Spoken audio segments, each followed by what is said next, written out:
The Sick Mind of Nancy Loomis. You guys have heard it right there. This is Nancy Loomis from Scream 2, who was portrayed by Laurie Metcalf. I was actually starting to laugh a little bit because but doing this video here, I was listening to the song Maniac, or She's a Maniac, that was in the movie Flashdance. And the way Laurie Metcalf portrayed Nancy Loomis in Scream 2, she was a maniac. She was psychotic. I mean, we're going to get down to this right away here with the sick mind of Nancy Loomis, Billy's mother. Now, we're going to do some comparison. We're going to do a comparison with Nancy Loomis and Pamela Voorhees here. And there's going to be one difference. There's going to be a difference here. I can see why Pamela Voorhees went on a killing spree at Camp Crystal Lake. And by far, that is my favorite, if not my all-time favorite Friday the 13th film in the Friday the 13th franchise. It's the one that started it all.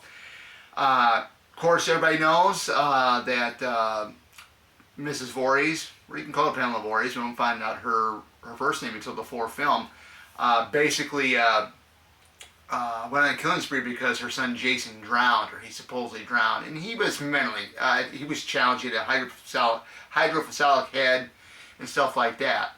Now I can see that happening, but when you take it to the extreme in Scream 2, where you get Nancy Loomis, the mother of Billy Loomis. The reason why she's doing her killing spree along with Mickey Altera is to get revenge on Sidney.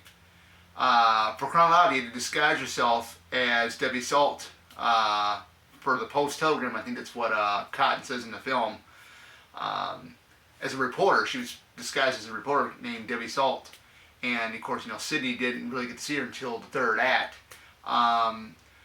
But she did mention in the Nancy Loomis did mention to, I believe, to Gail in Scream 2 that I read your book, referring to the Woodsboro murders. Okay, so I think you guys know where I'm getting at with this stuff. You knew what happened. You knew your son was a Ghostface killer. You knew he was killed and why he was killed. All right. Now let's put it right there. If you look at that, and you put Nancy Loomis into this picture here, she's getting revenge,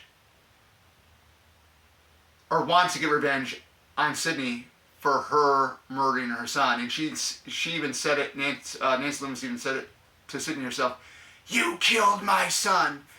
Now if you look at that, and you put two things together, Nancy Loomis read the Woodsboro Murders book by Gail Weathers.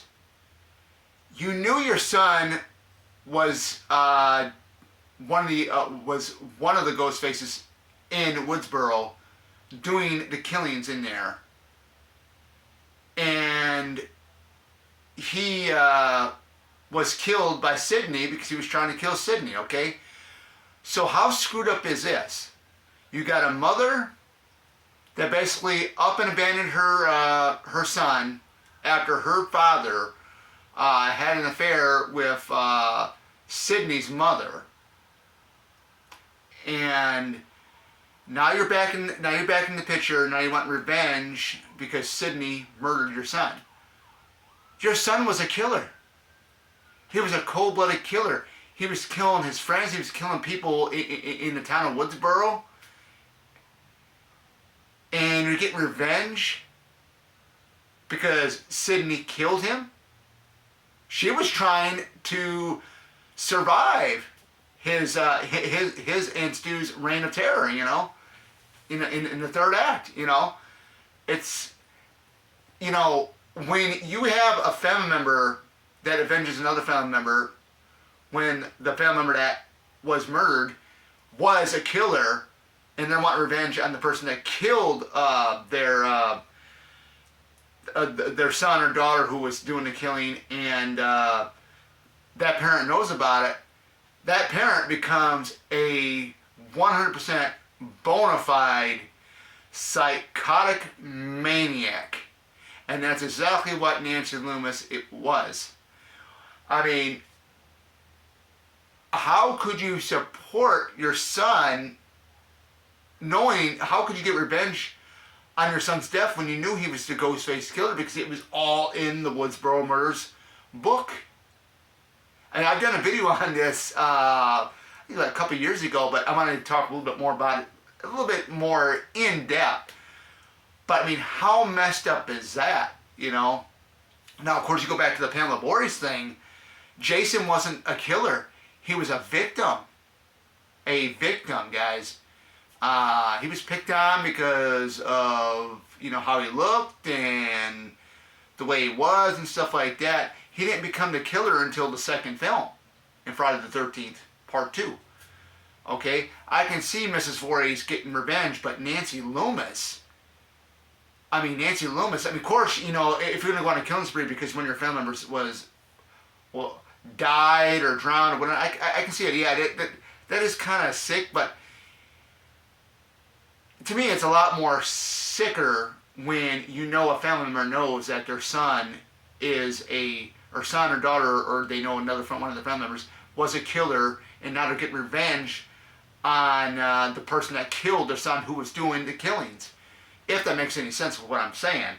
But, yeah, it's really, really crazy. Just thinking about that. And it's great writing by Kevin Williamson, too, because he really made Nancy Loomis into this psychotic, revengeful mother that has a sick mind.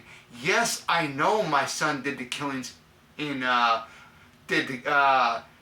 part in the killings in Woodsboro. He was, one of the Ghostfaces along with Stu Macher. But why would you get revenge on Sidney Prescott and Gail Weathers when Billy and Stu were trying to kill them? I mean, what do you call that? I mean, that's a sick mind. So, I mean, this is why Nancy Loomis is my favorite female Ghostface. Jill is my number 2 favorite female Ghostface, which I discussed in my live stream yesterday. You know, that's even sick with Jill too. What she did, you know, the whole thing there with she wanted that fame that Sidney got, but Sidney got the fame in Spotlight by accident. And yeah, I mean, the whole setup for Jill when she was staging that she was attacking everything else, that was to the extreme. How far someone can really go to frame somebody that they had killed, framing that person that they killed, saying that person that they just killed was trying to kill them, you know. But yeah, Nancy Loomis, I mean, Laurie Metcalf, definitely, as you guys will see in the thumbnail, the look that she's got in the thumbnail photo for my video here, excellent facial expressions, all that. That is what makes a great psychotic maniac. I mean, Laurie is a seasoned actress. I mean, she knows her stuff and like that. I've never met her in real life, which I do got the autograph down here, which I'm going to show you guys right now since it didn't come out clear on the room tour video or the screen collection video that I got. But this right here, guys. This right here is what you call, look at that face on Laurie. Of course, you got Courtney Cox's Gail right there.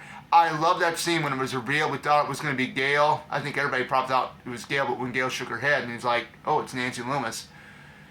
But yeah, look at Laurie Metcalf's face, the eyes, man. That is awesome. That is just amazing. I mean, there's philosophies in Scream 2 that she only did one killing, and that was Randy. Now, that could be true, but she hired Mickey Altieri, who was already a serial killer. But when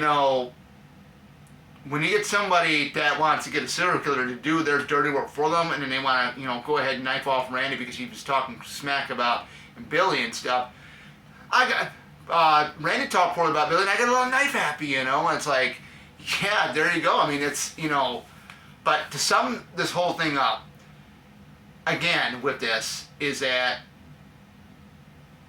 you know, when you're reading a book, you're disguised as a reporter, you're telling Gail Weathers that you read her book, The Woodsboro Murders, and that's how she found out. I mean, how else would she have, you know, really have found out? Because she up and left Hank Loomis after he had that stint with Maureen Prescott, you know, and, you know, why would she come back? Oh, you're the one that up and left your son. Billy even said it himself that to Sydney that your stepmother was fucking my father.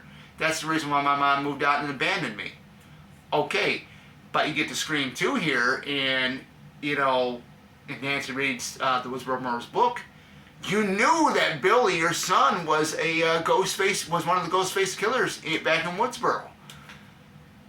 And you're seeking out revenge for your son's murder when he was the one doing the murdering. He was trying to kill, him and Sue were trying to kill Sydney, Gail, and Dewey. How sick can you get that? And this is excellent writing by Kevin Williamson, and I cannot wait until Scream 7 gets here February 27th of 2026, because I think this is gonna be epic. But with further ado, guys, that is it on Nancy Loomis. Hope you guys enjoyed the video. I know I'm all hyped up. I'm ready. I am ready for Scream 7. Woohoo! Take care, guys. Have a great rest of your Sunday.